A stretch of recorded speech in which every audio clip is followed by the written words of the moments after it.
The MLB Gambling Podcast on the Sports Gam Podcast Network is brought to you by Arctic Fantasy. The brand new offer for new customers. Play just $5, get $100 bonus funds. Use promo code MLB SGPN.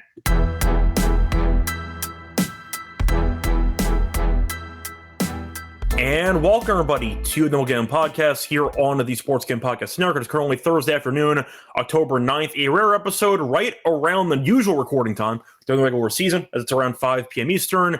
Not alone. I'm joined by two of the co-hosts on the show, Lonte and Dylan. Together, we're going to break down the only game on the Friday card, Game 5 between the Mariners and the Tigers. Unfortunately, it's supposed to be two games on the card, and the Yankees let us all down. That series did end already. But Lonte and Dylan are joining me. Dylan, how's it going with you? First of all, what's up?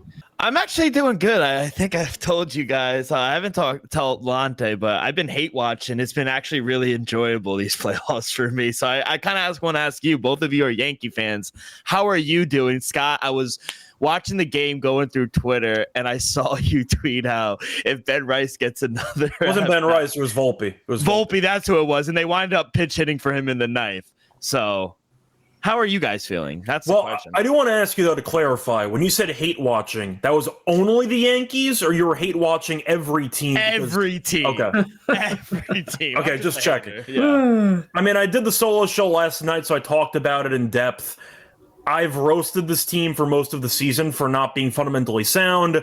Jazz, we know, is an abysmal second baseman in terms of fielding. Mm-hmm. I'm not saying they would have won the game had he turned the double play. It would have helped. I'll put it that way. They swung at a lot of pitches early in counts. The Wells at bat with bases loaded was atrocious. There was one pitch, and he flew out lazily to the outfield. It just felt like Schlittler gave it everything he had, did not have his strikeout stuff. He battled. I'm not even going to blame Devin Williams that much for, of course, the couple runs he allowed, but in reality, it didn't matter. The Yankees scored one run when the game was actually close. Judge had the ninth inning who cares single off the wall. But the Yankees offense did nothing. They had a bunch of guys on base, didn't score, and it felt like Toronto controlled pretty much the entire series. Even the game the Yankees won, they were down 6-1 early in that game. Toronto was the better team. They outplayed the Yankees, and I think the right team advanced. The better overall baseball team won a pretty decisive series in 4 games. That was my thoughts. Lonte, how do you feel? Yeah, they should have got swept, to be honest. Toronto was the best team by far. I don't think it was close either. I mean, the Yankees had that rally in Game 3, but, I mean, that was pretty much just Toronto blowing the game. And they typically have one or two of those every year. I can remember last year they probably gave up, I think, 8. They were up like 8-1 in the bottom of the 8th and lost. So, I mean, they typically have those. I thought Yesavage was really good. When I saw him have that game, I said, yeah, it's over. It's no shot. Like 11 guys in 5 innings. It's no shot. Yeah. It's no shot. I mean, you got to win. You got to win one of those first 2 games. And, I mean, I thought Toronto was playing exceptionally well. Going in, I was kind of skeptical. I think we both were kind of skeptical of their pitching. And they pitched well. The offense, I mean, we also said Vladdy should have a big he has to have a big playoffs. And so far he has. So everything worked well for them. I mean, typical Yankees. I mean, I don't want to go on about them. You already talked about it, but just not enough timely at bats. I think just leaving guys stranded, situational baseball, just not really their strength. I don't know if that has to do with managing, just coaching, or like just the players, but something that's typically come up in Yankees series and games since Boone's been there. So it'll be interesting offseason. Obviously, I think the pitching will pretty much carry the team next year. But yeah, I mean, they weren't the better team. I mean, Toronto was clearly a better team. They deserve to move on. Nothing fluke about it.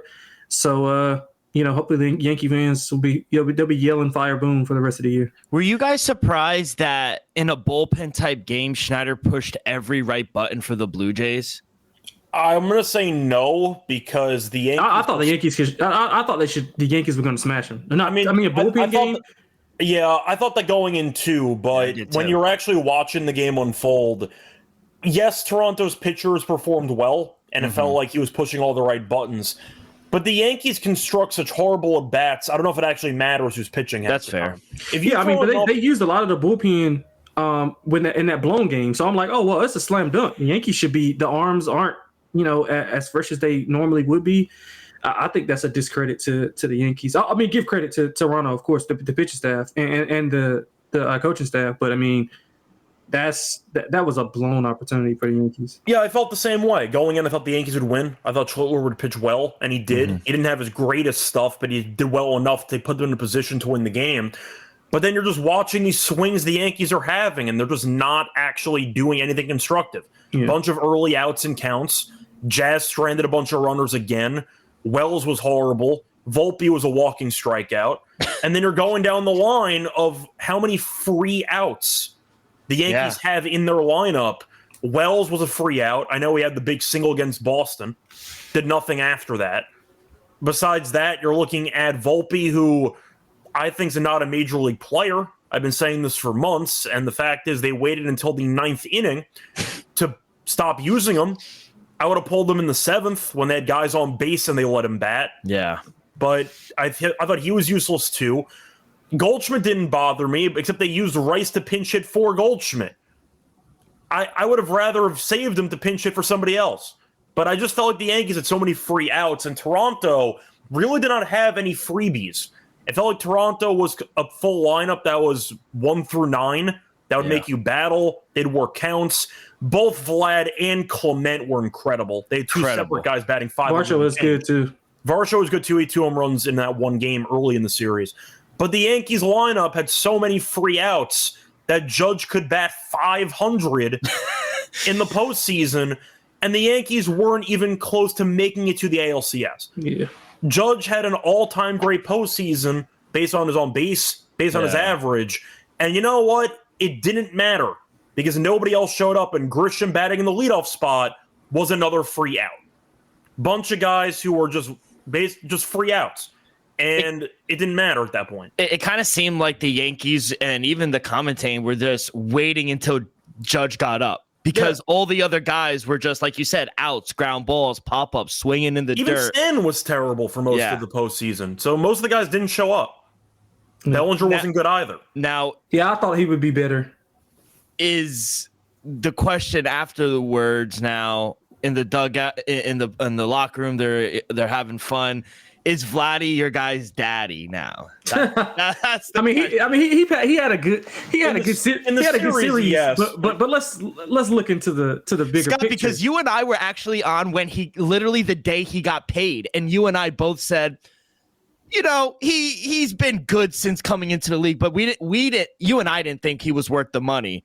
Look at his playoff numbers before this year. They suck.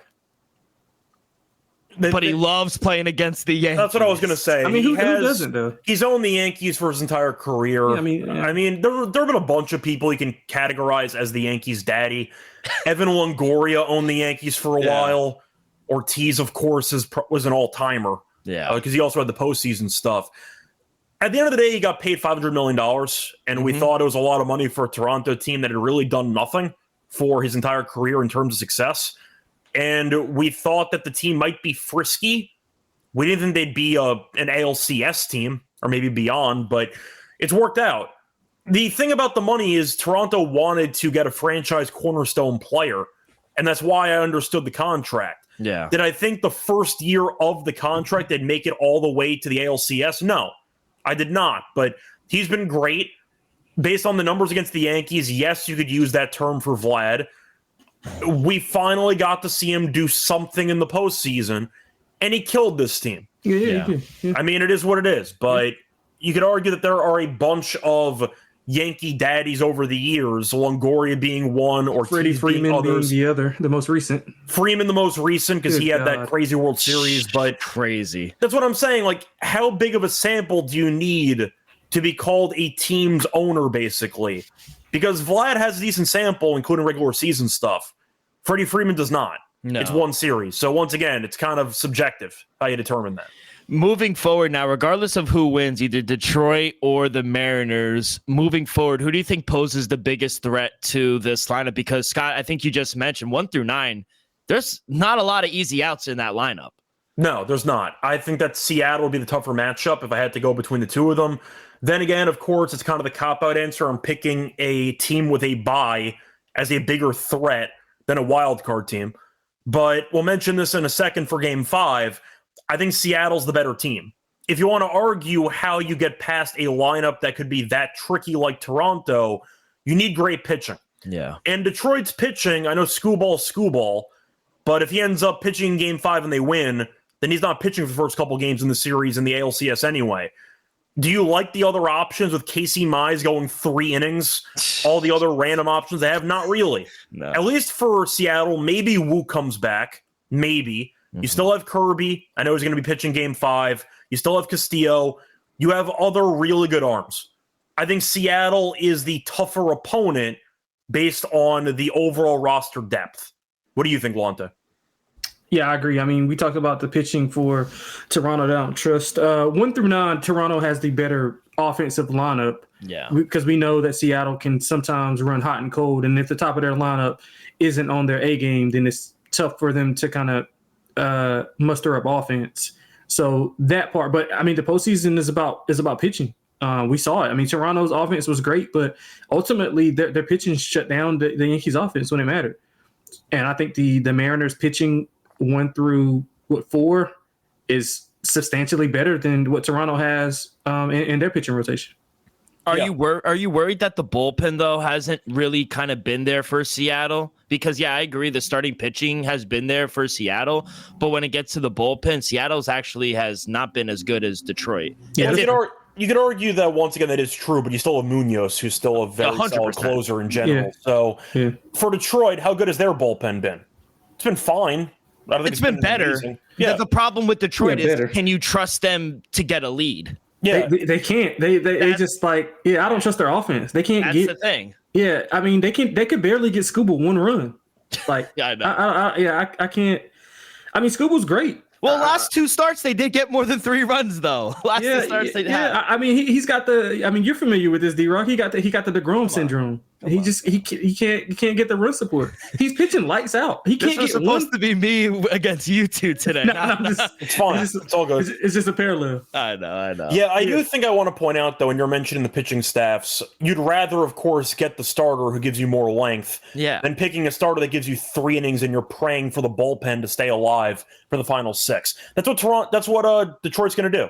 Detroit's going to use Mize and a couple other random guys for about 3 innings apiece, hope they don't fall apart, and then hope the arms don't fall off in the bullpen.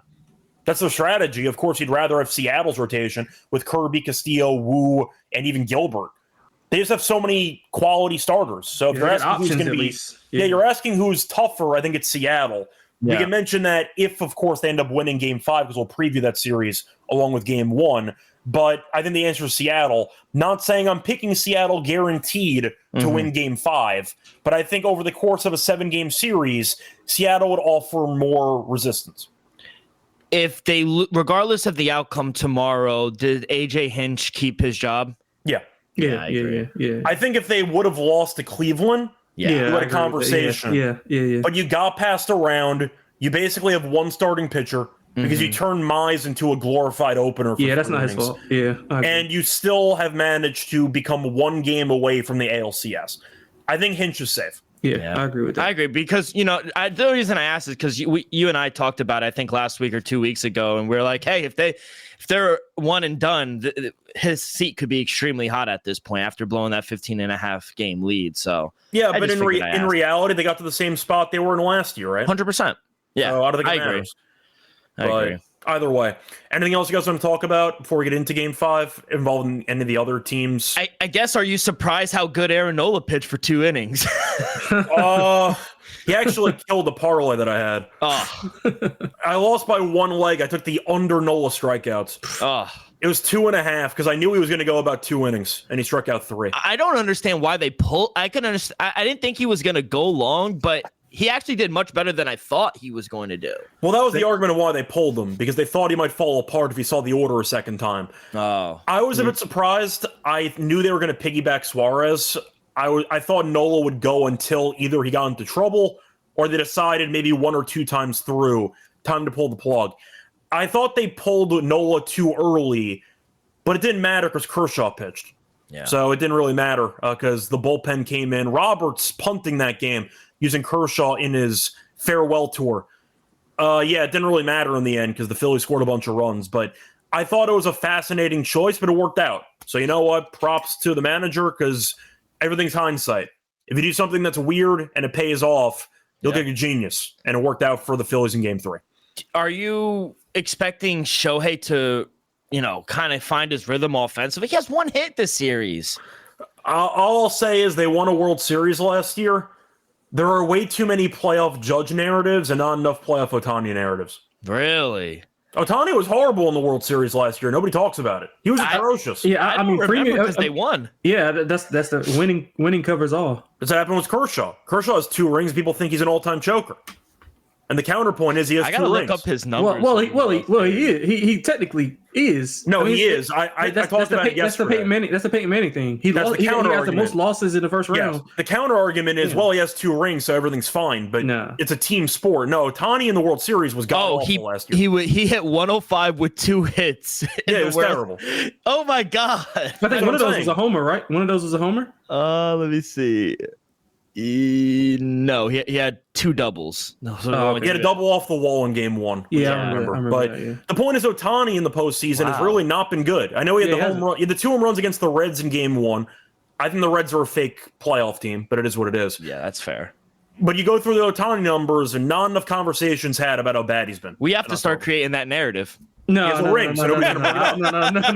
You guys do that. I'm not doing that. I'm just speaking facts. Like if Judge is going to be viewed in such a high amount of criticism, and he answered a lot of those questions this year, despite the team losing in the ALDS, Ohtani needs to be held accountable too. Yeah. Well, it just looks a lot better when you're winning. It's hard. Correct. I mean, you can question it, but it's kind of like, do you really want to create a narrative when they're winning? If you separate the player from the team, Ohtani's postseason numbers are abysmal. That's what I'm trying to say. Yeah. I mean, I agree. There we go.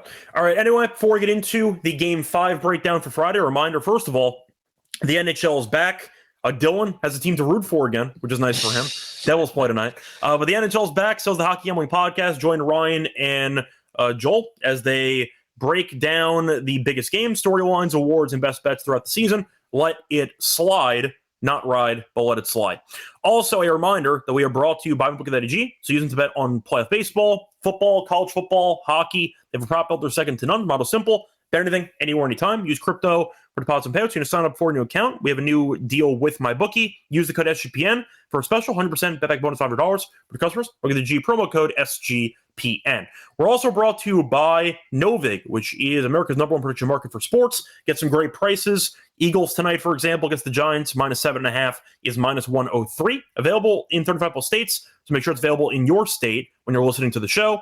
Download the Novig app. Get $50 and you spend just $5 if you use our promo code SGPN. Get on the actual Novig, promo code SGPN. Welcome back, everyone, to the MLB Gambling Podcast. Finished going through the recap of the Yankees' abysmal performance against the Blue Jays and Ohtani being a playoff dropper. Time to move on into Game 5 between the Mariners and the Tigers. Mariners, of course, are hosting this game, and the series, of course, is tied 2-2. To recap the series quickly, Tigers stole Game 1 on the road, 3-2 in extras. Seattle was up 2-0. Blew it, and then immediately got the lead back as they won 3-2 in Game 2. Seattle dominated Game 3, won 8-4. Then Detroit was down 3-0, but not out, as they killed the bullpen of Seattle and won 9-3. Green hit a 450-foot bomb. Even Javi Baez hit a home run. I think it was his first postseason home run since 2017 or something like that. It's been a long time for Javi, but he had a very nice game in Game 4. Now we are back to a winner-take-all game. Detroit has been here before because they had a winner-take-all game in the first round against Cleveland. Seattle, not so much. Chance to reach their first ALCS since 2001. It's been a very long time. Either way, though, for the pitching matchup, you have Skubal pitching, who ended up pitching earlier in the series, who pitched pretty well. Kirby was up and down in Game 1. He'll be getting the start here in Game 5. For the money line, Detroit is favored with Skubal on the mound. Tigers are -140. Seattle's +120. The over-under is either 5.5 or 6. So shop around. Dylan, I'll let you go first for this one. For starters, do you think Detroit should be favored on the road solely because Skubal's pitching? Yeah, I do. My numbers made him a -150 favorite. I think that was a bit extreme. Obviously, the Mariners are a wagon at home this year, but I think the Tigers should be a favorite. I don't want to come down on a side, honestly, which I think it's a coin flip game. I actually like the over 5.5 at -121. My total came out to 6.3. I know Skubal's been great this season, especially the postseason. No more than 2 runs given up in either start. He has 9 Ks plus in both starts, but for whatever reason, we got to mention in the chat earlier, it just seems like Seattle has his number. In 3 starts, they're 0-3. He's 0-2. He has a 5.91 ERA, 7 runs given up in 10 innings. So, well, to be fair, to push back a little bit, Polanco owned him in the last start. Mm-hmm. That was the only guy to do anything against him. Yeah, Seattle had some. I didn't mean to cut you off here. Seattle had some opportunities for they left guys on in those games. So I mean. Just saying, both things can be true. He did pitch well last time around. Polanco just took him yard twice. Yeah, that's true. I just think the Mariners are going to be able to score some runs here. We saw what the Tigers were able to do. Lonte, I said that to you a few minutes ago. What they were able to do, finally break over 3 runs. So Tigers offense looks like they're firing the last 2 games. Mariners bullpen, I mentioned it, they really haven't been doing that good the past few days. So even if Kirby, I feel like, could have a solid outing, I still feel like the Tigers will be able to get 3-4 runs. So Scott, it's like you say, 3-3, we're guaranteed an over winner. So gun to my head, I probably would take the home dog with the plus money, but I'm going to stay away. I actually like the over 5.5, if anything. Okay, well, I'll ask Lonte the same question that I asked you. Do you think the Tigers should be favored on the road solely because Skubal's pitching? Yeah, 100%. I thought it would come out to be maybe like 125, 130. I thought 140 was pretty large for me. Yeah, I did too. I mean, especially with how, D-Rock said it, with how well Seattle's playing at home. I mean, it comes down to 2 things. I mean, the first thing is, can the Tigers get any offense? If they can get any offense, especially early on, if they can come out, score a run or 2 in the first and second inning, I mean, we know Skubal's going to do what he does. That puts pressure on the Mariners, and that is the type of pressure that you kind of don't want, especially if you're at home in front of your crowd and you can't get anything going. And although you've had success against Skubal, this is a different type of environment. And he's coming off of his shortest, this is 4 days rest, right? Mm-hmm. Yeah, 4 days. Yeah, rest. so he's only did that, I think, 3 times this year. Now, he pitched fine, but I mean, you got to look at the opponents, and the stage is bigger. I like the Mariners here. I think the top of their lineup shows up, which breeds confidence into the bottom of their lineup. I mean, I'm with D-Rock on the over. If I had to play anything, it would be the over, because I think the offense, especially the Mariners, will be a lot better. I mean, if they get in a hole, it's similar to it works both ways. If the Mariners can get a run or 2 early off of Skubal, it's over. To me, that I feel like it's over, because I don't think the Detroit offense has enough firepower to, do anything to help out Skubal at all. So I like the Mariners. If they score a run early, I'm jumping in live and taking -1.5. I think I'm going to go with Seattle in this game as well. The price is too large on Detroit. I've mentioned this before, and I sound like a hater because they're 1 game away from the ALCS. I still don't think the Tigers are a very good all-around baseball team. And I understand Skubal is right now their only starting pitcher, because they turned Mize into a 3-inning opener. So you have 1 starting pitcher. You have a lineup that strikes out a ton. And yes, the offense exploded in the back end of game 4. That's great. I need a bit more consistency. Turning Kerry Carpenter into your leadoff hitter for no apparent reason is not going to instill much confidence that I have in this lineup. So I'll go with Seattle. The issue is going to be the bullpen potentially. I think Kirby should go fine. I do think, though, they can, of course, piggyback other starters. Would I be shocked if Kirby went right into Castillo? I would not. I think Seattle might use other starting pitchers to try to deal with the bad bullpen, to try to bridge to Munoz at the end. So the bullpen concerns for Seattle, I can cope with for a game like this, because you can use your other starters for maybe an inning or 2. And I do think Detroit, if Skubal ends up, let's say, going 5 innings, pitches fine, but he's on 1 day short rest compared to normal, is that enough? How good does Skubal have to pitch for you to feel good about the Tigers' chances? Does he need 6 innings, 7 innings, 8? Like, you think 8? Yeah, I mean, bro, if they get 2 runs and he doesn't have it, it's over. Yeah, I think Like, 7 to 8 as well. I'm just trying to be realistic because on 4 days rest, I don't think It's 8's hard. feasible at all. I mean, yeah, it is, but bro, like if they want to win, they're gonna have to ride on his arm, man. Like that's just what you get paid to do. Yeah, I agree with that, but I mean, I'm not saying that, You're like, not cutthroat today. no, but I'm just saying, like, if that's what you get paid to do, bro. Like, this is a big game. You're the best pitcher in the world. You're about to win back-to-back Cy Youngs. Like, hey, I agree. we need you, brother. I'm we need gonna you. show Skubal a bit more leeway, but I get what you're trying to say. The entire roster construction, especially the pitching staff, Yeah, that's not his is fault. based around this moment. Yeah. Having a winner go home game with the best pitcher in the league. Yeah. You could argue second best, 1A, 1B with Skeens. But the point is, this is the spot Detroit wanted to be in when the series started. You have your ace on the mound, chance to make the ALCS. Do I think it's going to work out for him? Personally, no. I think that Skubal on a short rest might pitch fine, but unfortunately for him, fine might not be good enough with this offense he has behind him. So I agree. I think the price is too big. If it was 120 Detroit, I might consider it. 140 with, in my opinion, a pretty underwhelming offense, I'm not really interested in. The value's on Seattle. That's where I think it lies. Not to mention Seattle doing well against them based on wins and losses this season. For the total, I'm honestly stuck because I don't trust either bullpen. So you might see the game explode late, potentially for an over. Do I think Skubal pitches fine early? Sure. But the first 5 unders probably 3. I can't take that. Like, I'm kind of just stuck here. So I guess for the total, I'm on the over.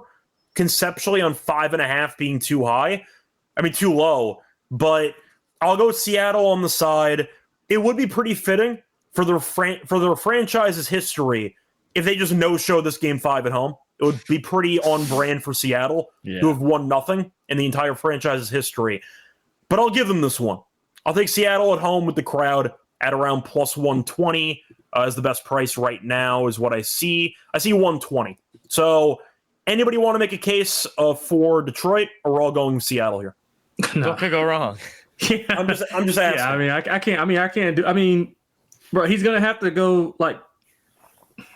He's gonna have to at least give up like 1 run is probably max. That's kind of the problem though, because if Skubal has even his B stuff, you're gonna be behind. Bro, he can be A+ and still lose because they don't have that's also an offense. issue, The offense is just not good. I guess my question to you both is, how confident are you in Detroit's offense? I'm not at given all. what you've seen the last 2 games, that they could actually mount some runs. Well, they woke up against the bullpen in both games. Yes. They had Yeah. 1 run enter in the 9th inning in game 3. Yeah. And then they got the Tyrant to the plate somehow, and they ended up losing. So that game was kind of over with, and they scored a bunch of runs that really didn't matter in the end. It was impressive what they did in game 4. Yeah, Game definitely, 4, definitely, the offense was just definitely. able to get a bunch of guys across. They moved the line. But I'm not going to overreact to basically 2 innings of good hitting when I've seen the last couple months of just atrocious at-bats. A full season actually. Well, the first half of the year, they were okay. But yeah, it kind of fell apart towards the end. Yeah. But the crowd helped out, as far as I'm concerned. The bullpen was a mess for Seattle. It was also a Bryce Miller start, and Miller looked incredible for 4 innings, which is not a good look for your offense either. No. So I'm not Exactly. selling the offense at all. Yeah, So that's fair. 100%, I got 100%. Seattle in this game. For a score prediction, I have the over. So you know what? I'll go for 4-2. 5-1 Seattle. Okay. Um, On to. 6-1 Seattle. Okay. So we're picking It's like the run price is right. It's like, one. I'm Yeah, picking the run one, basically. Yeah, That's what we got. 6-1 Seattle. I just think of Avalanches once that crowd gets behind. I mean, think about this. If Skubal goes up and Raleigh goes deep, it's over. Like that It's crowd over. is going to be Yeah. I By think the it's way, gonna snowball. they need Seattle needs to always put that guy, the big dumper, the guy with the jersey who had number 62. Yeah. They need to always put him in the crowd. He's electric. Yeah, Yeah. I seriously, mean, yeah. you need somebody to, I don't want to say symbolize the fan base, but it helps to have that signature fan 100%, during yeah. your run. Definitely. The Yankees had the Mets fan who had the thumbs down thing a couple years ago. That was That was cool. That was cool. Remember that, Dylan? Remember I actually liked it. Yeah, I thought it was fun. Yeah, I actually have a bunch of these, I'd say, characters who show up during the course of the season. But look, Detroit can win this game. I'm not going to immediately call them like out for dead here, but I can't lay 140. 140 is just an egregious number that I can't lay with Detroit. When you have a starter on short rest who needs to carry his team, and I don't like the bullpen either. I can't take it at 140. That's kind of where I'm at. So we'll see. Keon Carpenter, besides facing off against Kirby, which good for him, he has owned Kirby. That is worth mentioning. Yeah, he's lucky Kirby's pitching in Game 5 because he's batting leadoff apparently. And I don't think he's gotten a hit since he got moved to leadoff. He got run over by Naylor. Does that count? Is that like bonus points? Does that count as something? But we'll see if Carpenter can keep owning Kirby. That could be an X factor potentially. But either way, I think that's going to cover it. Now for player props, segueing, because I just mentioned Kirby and his longtime struggles against Carpenter. Any player props you're interested in for this game? I'll let either one of you go first. Go ahead. No, you go. Yeah, I like a Rosarena hits, runs, RBIs. I think he's had a run. He scored a run in 3 of these 4 games. Hit the ball okay. He's had chances where on some of his outs he could have probably walked or got a base hit. Just kind of bad luck. So I think a Rosarena is going to be really important to the top of that lineup. I may even take him to get a home run. So. Yeah, I think a Rosarena could be in line. He's been here before. Exactly. There's a ton of experience for Seattle, but a Rosarena has. So we'll see if he comes through. You have anybody you want to talk about, Dylan? I know you said before you actually had a player prop. Yeah, I know someone mentioned in the chat, or I think maybe one of you guys, but Polanco, home run. If we're doing home run props, I like him. He has 2 home runs off Skubal. And honestly, JP Crawford to have a single at -115. He's 5 for 8. He's 5 for 8 versus Skubal. He's hitting 625. He has a double. He's only struck out once versus him, and he has had a hit versus Skubal in all 3 games this season against Skubal. So I like JP Crawford, especially at the bottom of the lineup. They're not going to throw him anything special. Give him a nice fastball. Yeah, give me JP Crawford to have a single. By the way, to mention the numbers that both the guys you just mentioned have against Skubal. So Rosarena, lifetime 286 batting average. Not bad. For Polanco, 3 career homers, 9 for 29, a 310 batting average. So 2 guys have actually been pretty good. And JP. Skubal. Yes. And him too. JP's been incredible against them. JP's 5 for 8 with 4 singles. So there you go. I think I'm going to go with a fade on a Seattle batter. A guy who they traded for, who strikes out a ton. And I think he's going to strike out a bunch in this game too. I'm taking Suarez. Give me Gino over 1.5 strikeouts at -117. Nice. Skubal's been great against them lifetime. Going through the numbers here, Suarez is 0 for 5, 3 strikeouts. If you want to go for the no hits on Suarez, that is -123, which is a bit too expensive for me for a no hits guy. But I think the strikeouts will be there. And I think that Suarez is a guy who has made a bit more contact over the last couple of games, but the strikeouts are still problematic. And I think that Skubal is going to make it ugly for him here. So I don't mind these strikeouts for Suarez in this one. Switching gears, though, for Kirby or any Detroit batters, anybody you're interested in fading or backing? Real quick, Scott, was that just 2 strikeouts or 1.5? Or just 1 strikeout? No, 1 is -800. Two is -117. Oh, that's not bad. What book, if you don't mind me asking? That was on DraftKings. I like that. For the record, Suarez has recorded at least 2 strikeouts in 7 of the last 10. So he does strike out a lot, and Skubal makes sense. So that's my thoughts there. But you want to switch to any of the other team? You know who I think's actually been swinging a nice bat for Detroit? Riley Green. He had that home run yesterday. The ball was crushed. Yeah, he's got 2 hits off of Kirby in game 1. Yeah, so I think his HRR, him to maybe hit a single. I haven't looked at the numbers, but I think Riley Green's actually been seeing the ball well. So I probably would target him if anybody for the Detroit. Yeah, you kind of took mine. The problem is there's not a lot of guys. Yeah, I mean it's really not. I mean that would be the only guy. Like I looked at Kerry Carpenter. I mean I know he's 0 for in his last 3, but I thought he had some real quality ABs. I'll read off his numbers, by the way, against Kirby, because they are incredible. Carpenter, 5 for 11 lifetime, 5 home runs. Yeah, so I mean that's essentially what I was looking at historically, but I mean he just I mean, no. I mean, he's 0 for his last 12. I know good quality ABs like CLV in betting. They don't. They look good, Scott, but they don't pay the bills. Real quick before you go and do your Detroit player, I probably would take the under 9.5 strikeouts too for Skubal. At home, he hasn't hit this in his career versus Seattle. He's never gone over 9 strikeouts, and I just feel like 9 in an elimination game, even if he's on.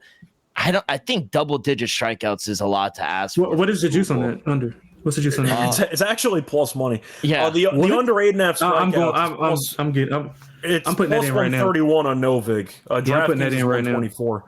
But for the record, he had 9 in game 1. He went 7 innings, so he did go length and he struck out. I think it's a good read. It's a good plus money play. Yeah, I'm betting that right now actually. And he's on short rest, so that could be intriguing too. I got you, Lonte.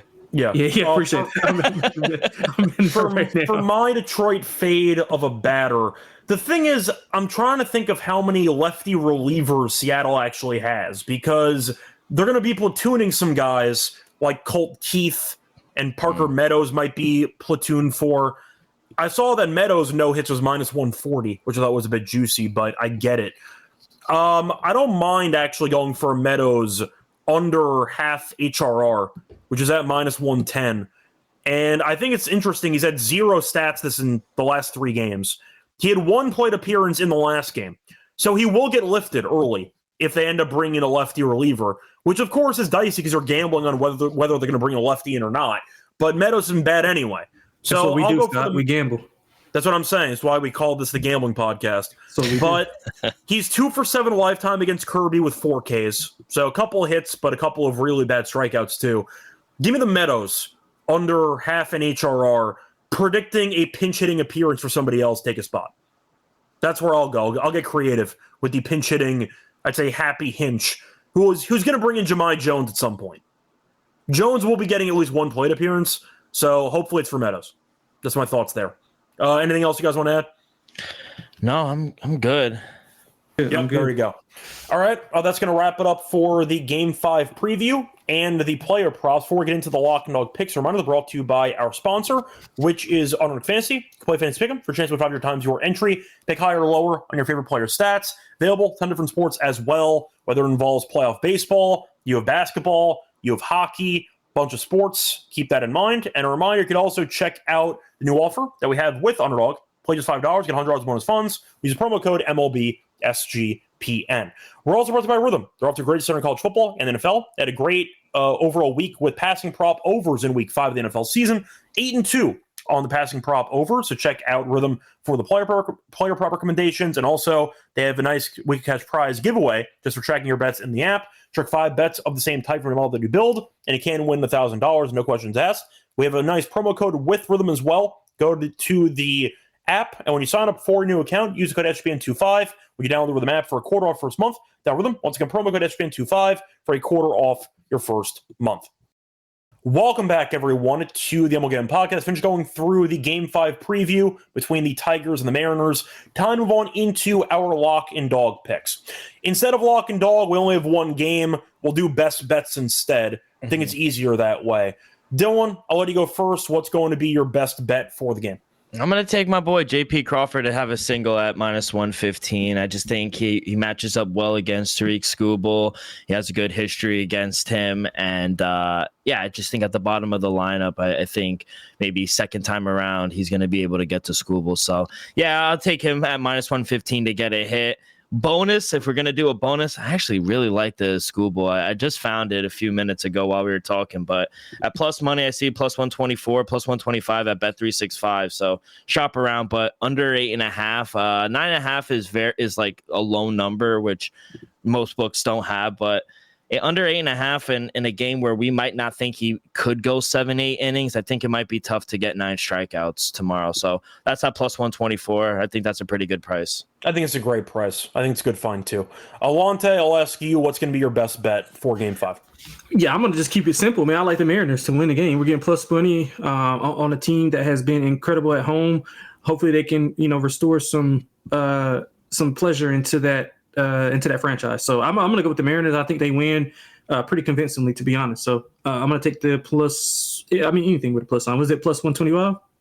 I'm trying to find the best price once again. I think the best price was 120. It's 120 on Bet365. Yeah, that's fine. That's fine. I'll take 120. All right. For my best bet, I might actually go for a bit of a juicier play, and it's going to involve a slight Skubal fade. I like the Skubal over 3.5 hits allowed, which is available at -142. It is juicy, but I still like it. He allowed 5 hits in game 1. So despite pitching well, he gave up some contact. We mentioned a couple guys who've been good against him. He's allowed at least 4 hits in every game against Seattle this season. It's 142, but whether he pitches well or not, they are going to leave him out there to die because they need to. So I do think getting 4 hits in what could be 7 innings, his outs props at 19.5. They're going to leave him out there. He's a day short on rest. He could struggle. He can pitch fine. Couple ways to get there. Give me Skubal to allow guys on base. I don't mind Skubal over 3.5 hits allowed at -142 as my best bet for the game. Now for the home run plays, because why not? We can. Any thoughts on home runs? I know that Dylan wanted Polanco. Yeah, so I'm assuming you're on Polanco. Okay. Yeah. So for Polanco, just to pull up the number here, a Polanco home run is at +740 on DraftKings. Lonte, who do you like for a home run? I like Josh Naylor. He had a breakout game last game. Got 3 hits. I think he might have found a little bit of something. So I want to go with Josh Naylor. I mean, it's a juicy plus price. Do you know what the plus price is on Naylor? Yeah, it is. No, I have it in front of me. I'm asking if you know what it is. Unless it moved. Hold on, because I actually. It's bet an this insane price. Yeah, I think I bet this already. Hold on, let me make sure that I got it in. It's 11-1. Yeah, I think I bet 12. Naylor's got power. That's a very good price. Yeah, I bet 12 to 1. Okay. Yeah. So, but I mean, yeah, whatever. Shout out No Vig. Yeah, anything double digits. Yeah, I'm good. I'm good. Anything double digits. But yeah, I think Naylor, he found something. Again, I mean, it doesn't help, but some quality ABs. I mean, he's not just going up there hacking at anything. He's got some quality at bats, and he's been working the count. So I think he's been solid. I mean, it paid benefit last game with those 3 hits. So I think he maybe carry that over in a big game. It's a big spot, like you said. He's got a lot of power. Yeah, I think he can get one tomorrow. For the record, he has not had a home run in a while, but 12-1 for Naylor is still. That means he's due, price. Scott. That means he's due. That's what they all say. That's what they all say. Yeah, for me, I'm going to go to Riley Green. I'll take him at 6-1. I thought about no home run in the game, but that's such a cop-out. I'm just not going to bother. I'll go with Riley Green. He had a homer last game. Against Kirby, he's been fine in his career. Green is 4 for 12 lifetime with a home run, so I do like the fact that he has been successful against Kirby in the past. And Kirby against lefties this year was also not great. Opponent batting average of 264, 9 home runs allowed. I think Green's got a decent chance here. 6-1 is a great price. I'll take that as my home run pick for the show. Anyway, that is going to wrap it up for right now, the only Game 5 on the card. We'll see if the Phillies or Cubs win on Thursday. Spoiler, they won't. Yeah, we'll see. Either way. The point is we need one of them to win. To have an episode. Yeah, I hope they both win. Just in the for National League. Yeah, more baseball. Yeah, exactly. More baseball. Yeah. But either way, we haven't had a 3-person episode in a while. Hopefully you enjoyed it. But Dylan, anything else you want to say before you end the show? Let's go Devils. Okay. Good luck against Carolina tonight. As for Lonte, I know you root for Carolina, so we got a rivalry game here in hockey. Yeah, I root for them, man. They're like they're like the Bills, man. Except for they can't get to the championship. They get as close as they can be, and then they just lose. So that's just the Ravens with Lamar Jackson. There we go. Like right there we go. That's a good parallel. That's a good parallel. Or Penn State in the playoffs. No. Yeah, you're right. Good, bad you can't do that one. Bad one. Yeah, that's a bad one. Trying to think of other comps there. So what are the Devils? The Devils are Joel Embiid with his current era. That's barely disrespectful. I know it is. That's why I said it. I said it. At least have one championship. Sheesh. Do you have a championship post lockout? When was the lockout? Early 2000s. We won in 95, 2000, and 2003. Yeah, I don't remember if you won the year after the lockout or the year before it or both. But you made the cup. You lost to the Kings at one time. They were a wagon that year. Who's winning this year? Who's winning this year? I know we're off topic, but we might as well ask. It's not going to be the Panthers. Barkov being injured is too big of a deal. So I'm not going to go with them. I think it goes Edmonton. I think Connor, he took a fucking major discount. So They have 2 years to win it. They better fucking win it. Or Yeah, What about the Leafs? What about the Leafs? No, that's too much of a joke. come on. Edmonton, though. I'm just asking. Edmonton starting off their back-to-back runner-ups by blowing a 3-0 lead to Calgary in their first game. God. Shout out Hockey's to them. back, baby. Yeah, hockey's back. For my title pick in hockey, I think Tampa's going to be dangerous, but I don't know if they're good enough defensively. But I thought about them. Colorado has such a weird run where they've been getting their asses kicked in the playoffs, except when they won the cup that one time. But I think I'm going to go Colorado. I think it will be a team in the Western Conference. That's my pick for the upcoming season. But I'll go with Colorado. I also like Dallas. I think Dallas is there's so many good teams in They're the also West. playoff chokers. So it's a weird spot. But yeah, I'll go for Colorado as my choice. How about you, Lonte? Who do you like? I don't fucking know, bro. Pick something. You brought it up. Pick something. I'll go. Let's see who was It's been Florida and Edmonton the last 2 years. Florida and Edmonton. Yeah, I'll go with Edmonton to get over the hump. But a surprise team, man. A surprise team. I'm going with Vegas. That's not a surprise, but okay, that's fine. Oh, my bad. Yeah, that's not a surprise. Shout out Jack Eichel. I thought about Vegas too. I didn't pick him. Shout out to I'm going Vegas. One of my guys who bets hockey. He loves Vegas this year. I like Vegas too. Shout out to I have no idea what I have no idea about any. They were really good, and they got one of Toronto's. He likes Vegas, and he's really. They were very good, and they got one of Toronto's best players. Okay, so that's they got Marner on the team. But either way, we'll play this back. We'll play this back on the hockey gambling podcast whenever they win. Yeah, we'll see what happens. Anyway, till next time. Find me on Twitter at Radio. Find him on Twitter at Rock2Ks24, and find him on Twitter at XSLonteXX. Till next time, good luck to all of you and all of your bets. Bye, everyone.